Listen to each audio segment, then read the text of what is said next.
know, there's a pretty big race on the Lansing ballot this general election. We're talking about the mayoral race, and ahead of election day, I actually spoke to incumbent Lansing Mayor Andy Schor about his plans for the city if he gets reelected for a third term. It's been an incredible 8 years. 8 years in office, and Lansing Mayor Andy Schor says he's not ready to give up the title. I am running for another 4 years to serve as mayor one more time for 4 more years.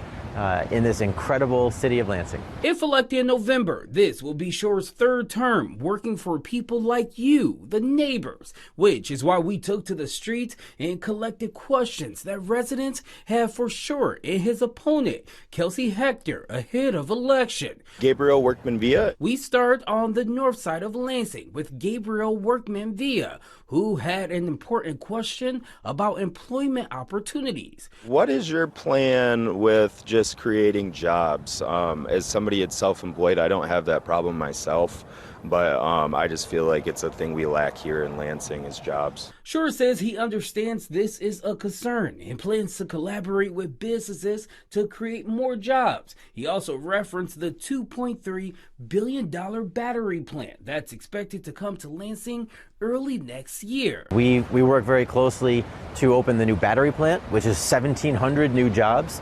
And that's awesome, 1,700 new high-paying jobs. Our next question comes from downtown Lansing. My name is Darius Guy. A neighbor who says he spends a lot of time on Lansing roads. I've currently been driving around Lansing for about 6-7 years now. I've always been hearing that the roads are going to change, we're going to do this, we're going to get that.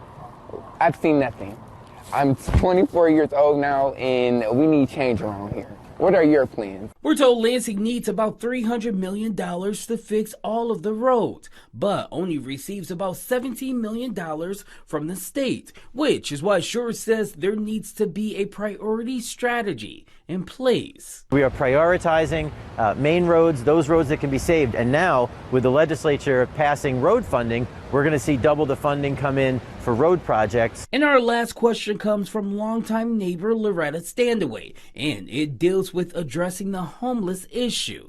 How do you handle the homeless encampments? Schor says this all starts with creating more housing in Lansing. He also referenced the new Mod Pod community that the city recently spent about $600,000 on. Building pods. So we're going to put up 50 of these mod pods where people can go for 6 months or so, get stabilized, and then get into housing with a job. After answering all of the questions from neighbors, Schor had one final message to give. You know, I stand on my record. We have gotten through 8 years, and we've done incredible work growing our city and getting ourselves through challenges. Reporting here in Lansing, I'm Larry Wallace, Fox 47 News.